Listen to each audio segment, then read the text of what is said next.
I kid you not. I kid you not. This happened like two possessions earlier. This happened. She just flails through. She just flails. She just flails. This was called as a foul on Chloe Bibby.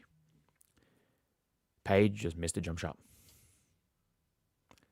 I'm not joking when I say this. Paige just missed a wide open jump shot. That's a foul. And just everything when it comes to Paige. Well, to be fair, they missed this travel as well. That's just bad defense. That's just bad defense. Professional women's basketball continues to face scrutiny regarding officiating consistency, particularly around foul calls involving star players. Recent game footage has highlighted disparities in how referees handle similar situations across different players and teams. During a recent matchup between Connecticut and Dallas, several controversial calls drew attention from players and observers. Video evidence shows instances where identical contact resulted in different outcomes depending on which player was involved. These inconsistencies have become increasingly noticeable as the league gains more visibility and analytical scrutiny. One particular sequence demonstrated the officiating challenges facing the league. To be fair, they missed this travel as well. That's just bad defense. That's just bad defense. And there's another one that I missed, and it was like the end of the game. It was like a minute to go, and I kid you not, Paige Bueckers literally just no one within 5 feet of her. She missed a jump shot, and as soon as she sees it's going to miss, she just falls to the ground. And Paige Bueckers shot 5 free throws yesterday. She did get fouled. Natasha Howard fouled her on one. She shot 8 free throws. Natasha Howard fouled her on one. Every time Paige Bueckers knows she's going to miss a jump shot, she falls on the ground. A Connecticut guard attempted a jump shot with minimal contact, yet received a foul call after falling to the court surface. Earlier in the same game, a Dallas player experienced significant contact on a three-point attempt without receiving any whistle from officials.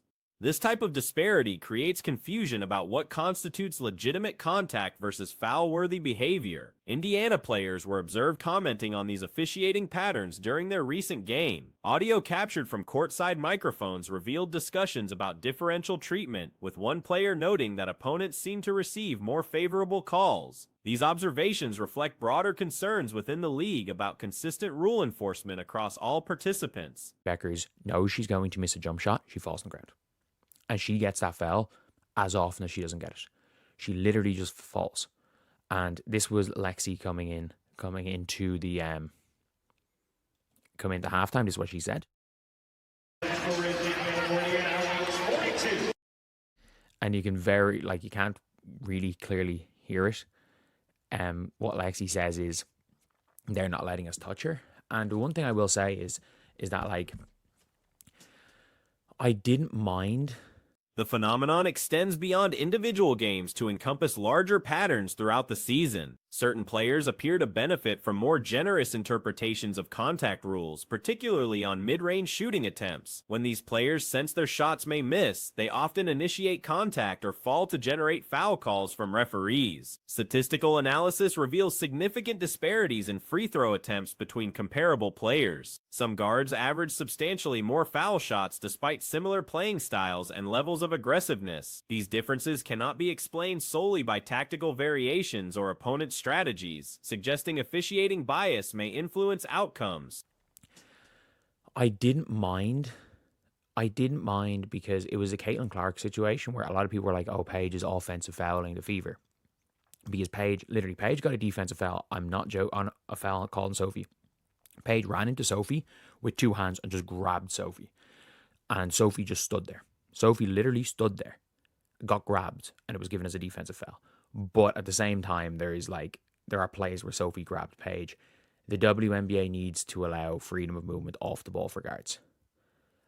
Historical precedent shows similar patterns have affected other professional sports leagues. Star players often receive preferential treatment from officials, sometimes unconsciously based on reputation and perceived skill level. However, this dynamic creates competitive imbalances that can undermine game integrity and fan confidence in fair outcomes. The sweep-through motion represents another area of officiating controversy. This technique involves offensive players deliberately swinging their arms through defenders' hands to create contact and draw fouls. League rules have theoretically eliminated this as a foul drawing mechanism, yet certain players continue receiving calls using these methods. Freedom of movement off the ball for guards. But once Paige 1,000,000%, there were situations where she was just getting grabbed off the ball. That's a bad refereeing. That's absolutely bad refereeing. But nobody gets off the ball calls in this league. Nobody. No guard, no forward. The refs are just bad for that in general. But Paige Bueckers shoots 90% of Paige Bueckers' free throws are for her just flailing. They won a game against the New York Liberty because Paige Bueckers flailed. Because Paige Bueckers knew she was going to miss a jump shot. She came up in a... Connecticut's approach to generating free throw opportunities has evolved throughout the season. Their primary guard has developed techniques for initiating contact even when defenders maintain legal positioning. These methods include falling after jump shots, exaggerating minimal contact, and timing movements to coincide with referee sight lines. The contrast becomes particularly evident when comparing treatment of different star players. Some guards must absorb significant contact before receiving foul calls, while others benefit from whistles on plays with minimal or non-existent contact. This inconsistency creates strategic advantages that extend beyond natural skill differences. She was going to miss a jump shot. She came up in a really weird position and she just double clutched. She double clutched an open jump shot and bricked it. Like, Paige Bueckers, literally her go-to when she sees that ball not going in the air, she's hitting the deck. She is hitting the deck and she gets the calls. Like, people are like, oh, people are literally quoting free throw numbers. And everyone, like the Paige fans, they are the dumbest fans in all of basketball because they will quote the Fever versus the Sparks game from last year. And at the end of that game, it wasn't like they were just hacked.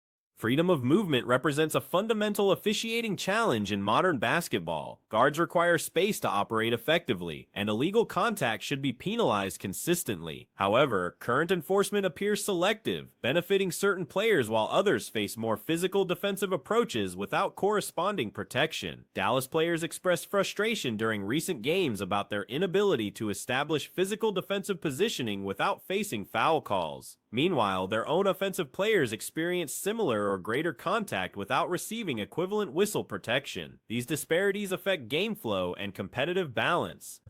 It wasn't like they were just hacking intentionally, but every time it looked like Caitlin Clark was going to shoot a three-pointer, they just failed her. They literally were like, we are not losing this game by twos, so we're going to send Caitlin to the line every time. Like, Caitlin, I think, I remade that thumbnail like 3 times because I think in the last, Caitlin had 30 in that game, but I think she had 8. She had 6 free throws in the last minute of that game. So, like, I think up until the 4th, she had like 6 free throws. And we all know how much more aggressive Caitlin is toward the basket.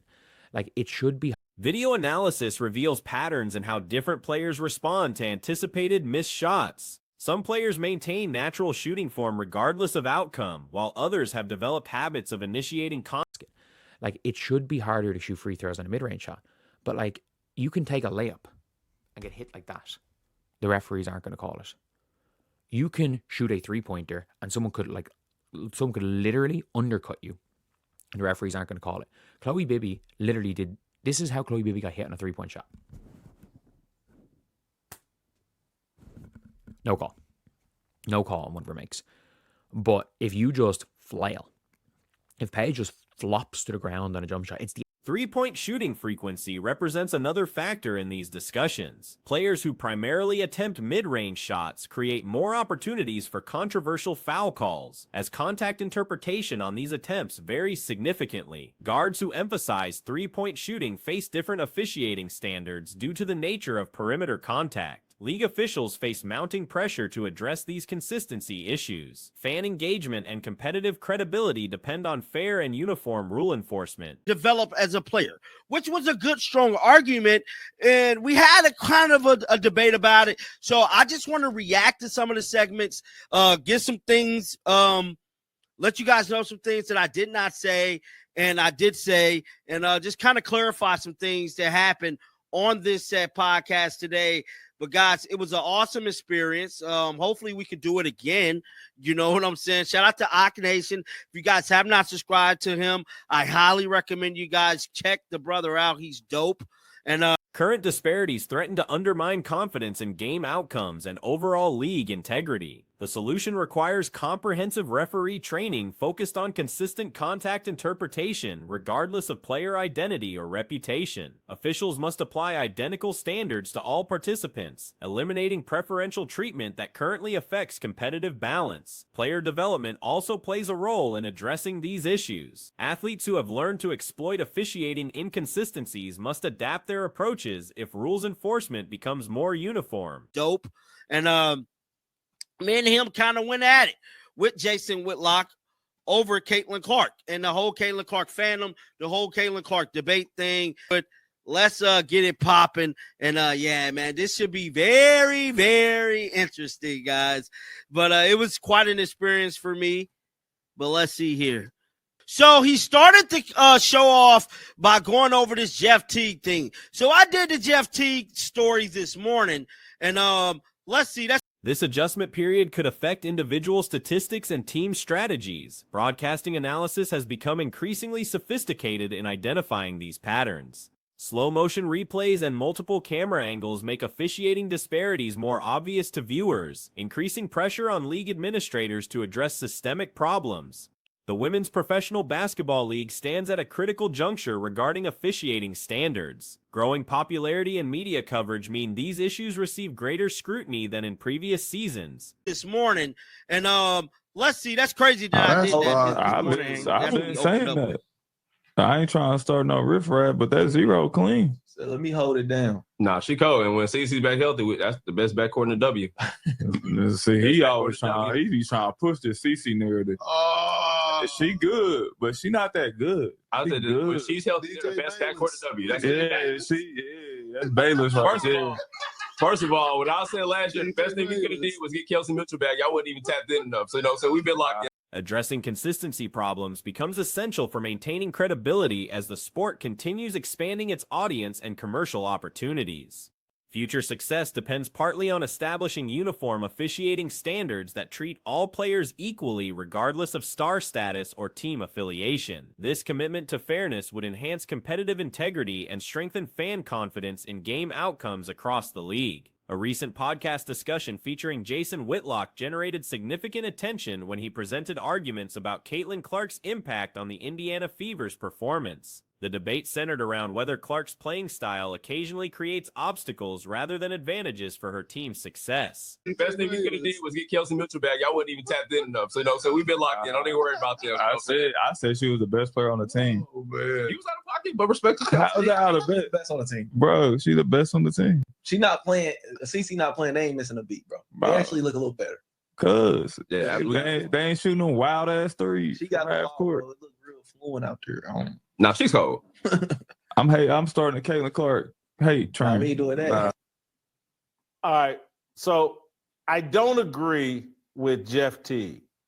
Caitlin The conversation began with commentary on Jeff Teague's perspective regarding Clark's position within the Fever roster. Teague suggested that when Clark and her teammates are healthy, they form the strongest backcourt combination in the WNBA. However, he also noted that the team appeared to function effectively during Clark's absence, raising questions about her overall influence. Whitlock acknowledged Clark's exceptional talent and potential, describing her as possibly the finest player on the Fever roster with opportunities to become historically significant within the league. Despite this praise, he argued that certain aspects of her gameplay require modification for optimal team performance.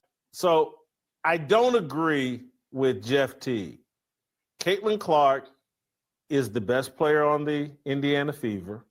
She has a chance to be the best player in the WNBA. She has a chance to be the best player in WNBA history.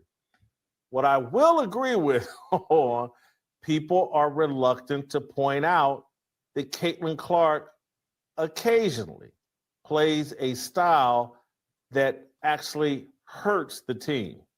Now, right then and there, bro, I wasn't expecting him to say that. Specific concerns highlighted included Clark's tendency toward early shot clock three-point attempts from extended range, her preference for creating individual shots rather than utilizing ball movement, and apparent defensive lapses during certain possessions. These elements, according to the analysis, sometimes work against team chemistry and overall effectiveness. The discussion referenced observations from the previous season's conclusion when Kelsey Mitchell's contributions appeared equally valuable to the team's success during their improved second-half performance. This comparison suggested that Clark's dominance might not always translate to team benefits, particularly when other players can provide consistent scoring alternatives. Current season performance evaluations sparked debate about various factors affecting Clark's play. I wasn't expecting him to say that. Now, he goes on to talk about her shooting, her turnover. Listen. Some of these logo threes early in the shot clock and her, creating all of her shots herself, not moving without the basketball, and then resting on the defensive end. These are the things that bother Jeff Teague. He wants to see improvement in, and it makes him say, and there was a time last year when Some observers attribute any perceived struggles to physical limitations stemming from a groin injury that has impacted her mobility and shooting accuracy. This medical consideration provides context for analyzing her statistical output and decision-making patterns. The point guard responsibilities assigned to Clark drew particular attention, with questions about whether her natural skills align with the team's current offensive system. The motion offense implemented under head coach Stephanie White represents a significant departure from previous schemes, potentially creating adjustment challenges for Clark's typical playing approach. Commentary suggested that the offensive framework might benefit other players like Natasha Howard more effectively than Clark, whose college success came within different tactical structures. And there was a time last year when they started playing well in the second half of the season where I thought, hey, Kelsey Mitchell is every bit as important to this team as Caitlin Clark. This is last year at the end of the season. Kelsey Mitchell can get a bucket. And they are playing well right now without Caitlin Clark, and I hope Caitlin Clark is learning some things and will make some adjustments. So, John, I'm going to let you start us off. Your response to my contention. This systemic consideration adds complexity to evaluating individual performance metrics without accounting for schematic changes. Personnel decisions during the offseason also became part of the broader discussion, with questions about roster construction and player compatibility. The addition of veteran players through trades and free agency created new dynamics that require integration time and tactical adjustments across the roster. Team chemistry considerations extended beyond basketball tactics, touching on interpersonal relationships among players and how various personalities blend within the competitive environment. These social factors can influence on-court performance and overall team cohesion throughout the demanding professional season. You start us off. Your response to my contention that Caitlin Clark needs to tweak a couple things in order for the Fever to reach their full potential. I feel as if Caitlin Clark, this specific season, is not playing to her ability to where we previously seen her play due to this groin injury. Now, I instantly went to the injury because he's trying to say that like her shooting and her all these different things is the reason why he believed that defensive responsibilities for Clark generated additional analysis, particularly regarding energy conservation and effort allocation between offensive and defensive possessions. Managing workload becomes crucial for primary offensive contributors who must balance individual production with team defensive needs. Shot selection patterns revealed another area of focus, with observers noting occasions where Clark's aggressive shooting approach might conflict with optimal team offense. Balancing individual scoring ability with team ball movement requires ongoing calibration throughout different game situations. The debate highlighted broader questions about star player utilization in professional basketball, particularly how exceptional individual talents integrate within team-oriented systems.